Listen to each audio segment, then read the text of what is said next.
Hello folks, this is Perry again. This video is an outcome video on the broke truck. As you can see, the truck is back together and looks newish. It has the 07 front end kit. I purchased this kit because all of the components in the kit needed to be replaced from the accident. So, cosmetically speaking, it's upgraded. There were some complications with installing the kit. I won't really go into that because, you know, it's just par for the course for this kind of stuff. What I will go into that's sort of the important part is costs and dealing with the insurance company. So originally I figured the damage was between $8,000 and $9,000, and that could have been a reasonable assumption if we were living, you know, a few years ago and the cost of parts wasn't so high and people actually fixed stuff instead of replacing it. So the estimate for this came out at about $12,900. Now that seems like a lot, and it kind of is a lot of money, especially when the insurance company says the truck's worth about $13,500. So you can see where I'm going with this. I dealt with two insurance companies. I spent 6 weeks dealing with the other driver's insurance company, and the outcome of that was basically, we don't have enough insurance to cover your vehicle. They only had $20,000 in insurance, and at the end of the day, I got them to value the vehicle at about $21,850. And that value, mind you, actually came from Copart.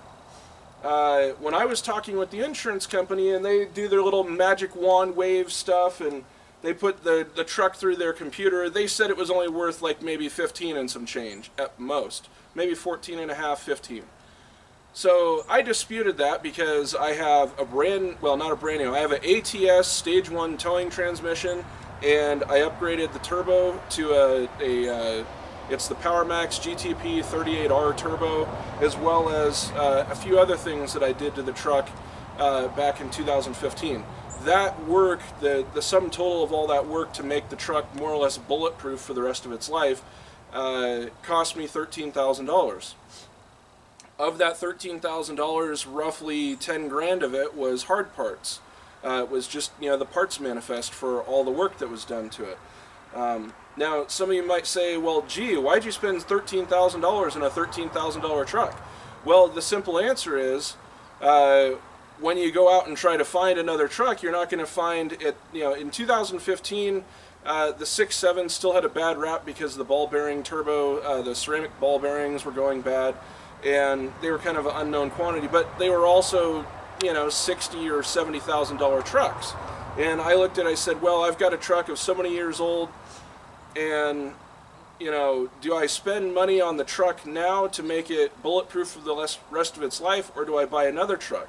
And the consensus was basically that if I spent 13 grand upgrading this truck and putting a respected manufacturer's transmission in it, putting a turbo in it, doing, you know, the valve cover gaskets and wiring harnesses and stuff like that, that basically I'm buying myself a known quantity that will last another 10 years for $13,000.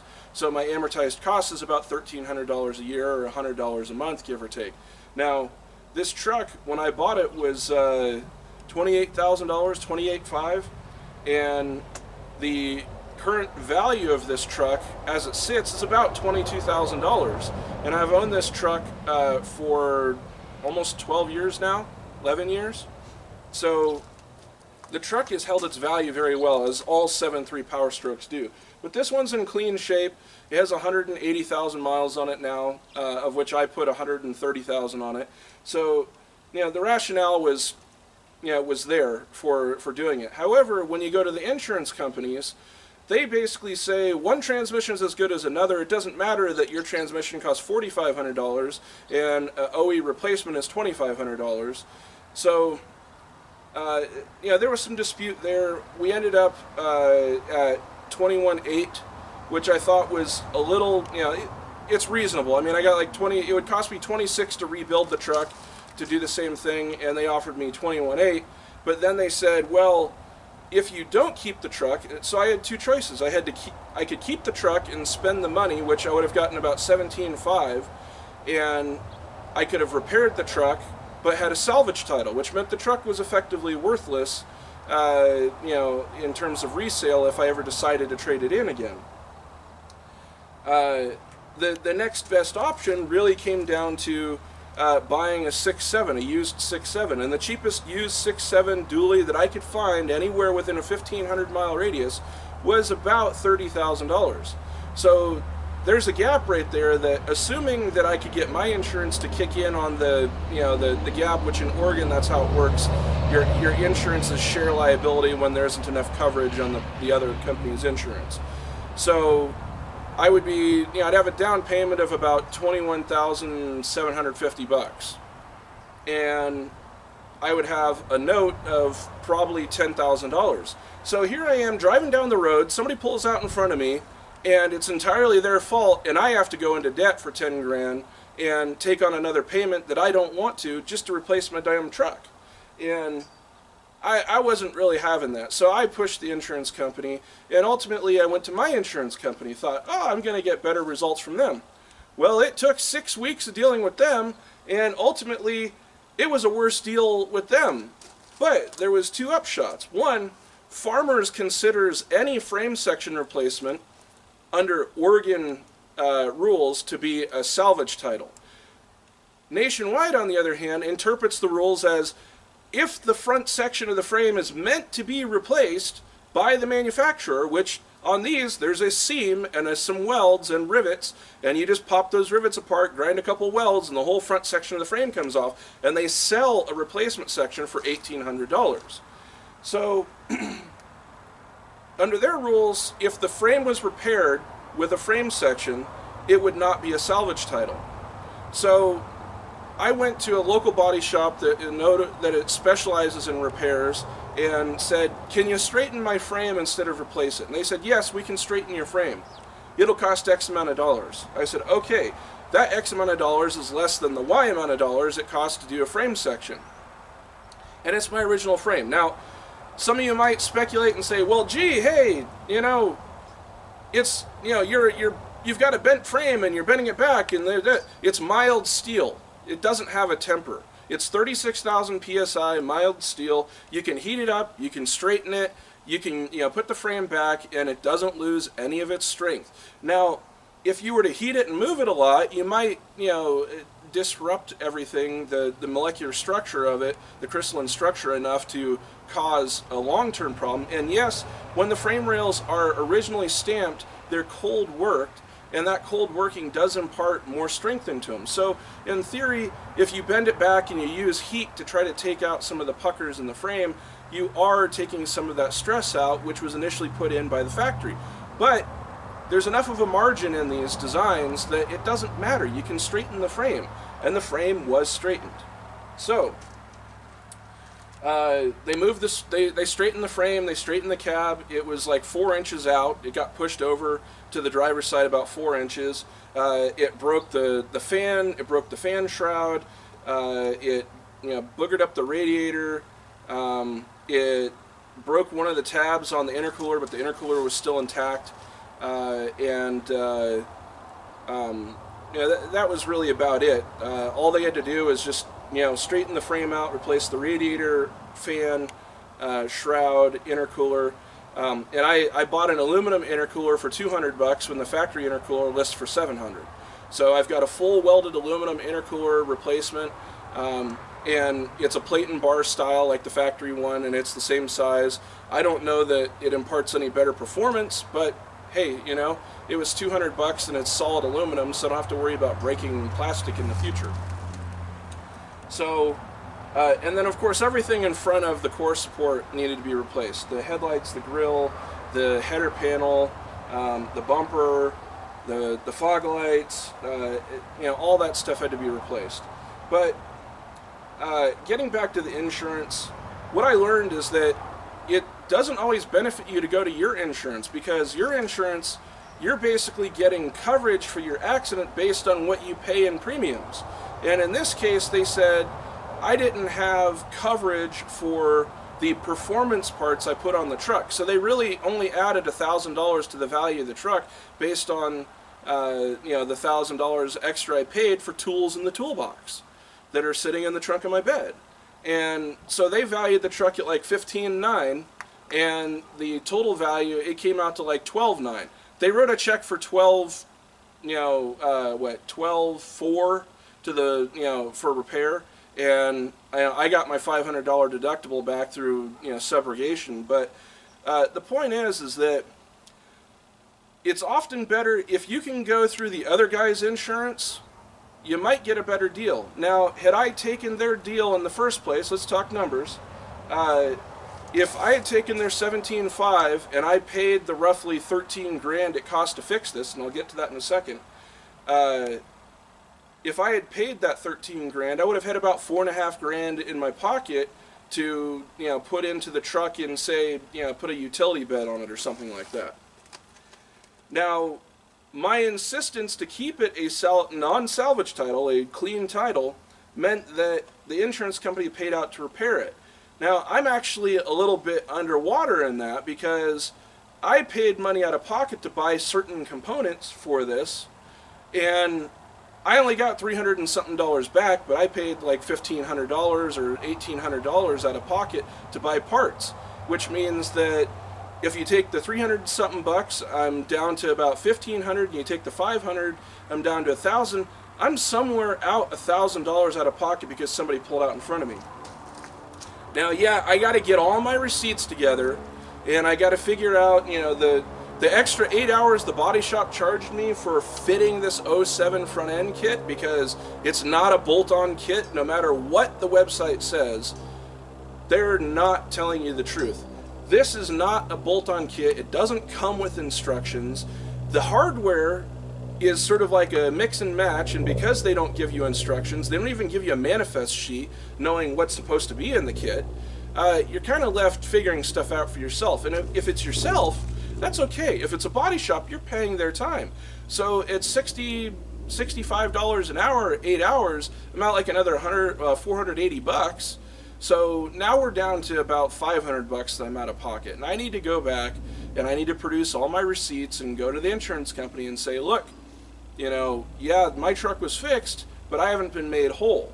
And that's sort of the whole situation with this, is that your vehicle can be fixed, but you might not be made whole. I'm not back at the same point I was before my truck got in an accident. Despite having the new front end and all that, I paid for it. The underside of my hood, this is a used hood, that's a used fender, and they aren't like the parts that were on my truck. I popped this hood, and there's primer showing through because it's a used hood, and they didn't paint the underside of the hood because the factory doesn't paint the underside of the hood.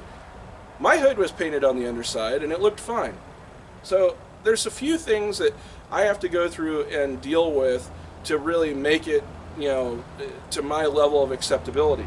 Now, you'll ask, why did I go with the 07 front end kit? Well, the simple answer is I wanted better headlights. And I looked into it, and I went down that road, and I found out that to put 07 headlights or 05 to 07 headlights on an 02, you have to modify the header panel with a Dremel, which means it's a change that you can't go back from.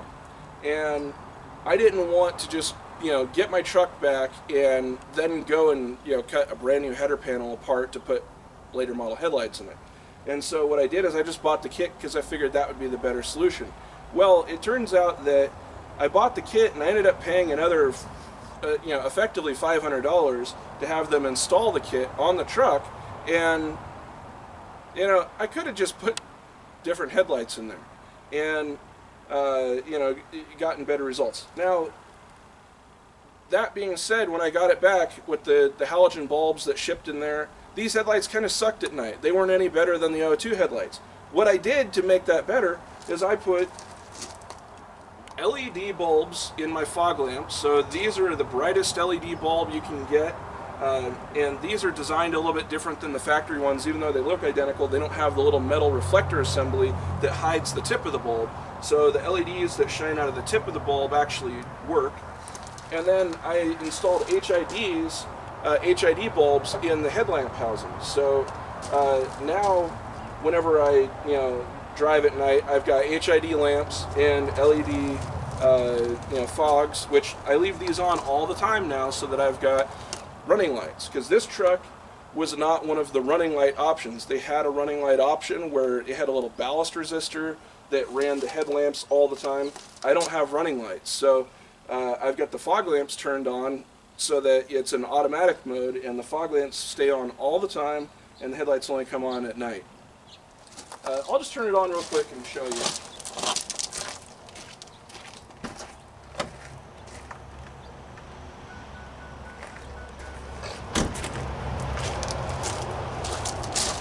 So they're slowly warming up.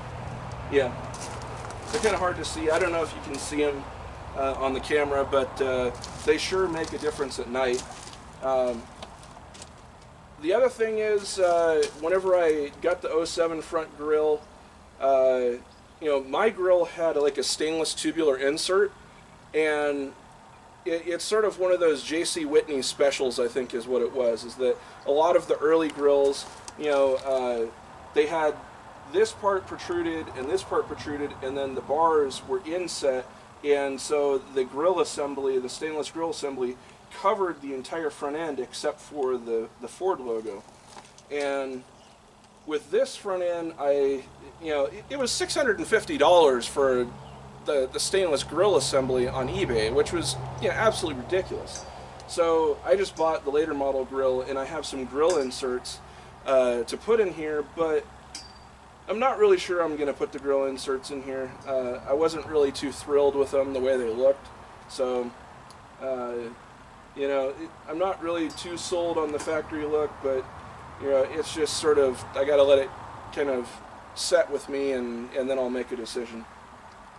But so the outcome was, my truck is back. I've got a clean title on it. I own the truck outright, so I have the actual title in my lockbox. And so the truck's got a clean title. Yes, it was repaired. The quality of the repair on the frame, other than the fact that you can see where they spray painted where the E-coat came off the frame, other than the fact that it was recoated, you can't tell that the frame was repaired. The guy that did it, John Cherrier, is really a master whenever it comes to doing frame repairs. So anyway, that was all done. The truck goes down the road straight. It came back from the alignment shop without any hiccups. It drives great. I got the truck back, and I went down to California and put almost 1,000 miles on it, literally 2 days after I got the truck back from the body shop. So I'm basically sort of back to square one with a few issues that I have to work out so that I can get my roughly $500 back. And I got to figure out the aesthetic part. There's a gap right here, but it is what it is. And so I got my 7.3 back, and it drives like it did before. So thanks for watching. Thanks for hanging out and listening to me tell stories. I don't know if I'm a good storyteller or not, but thanks for watching. Bye.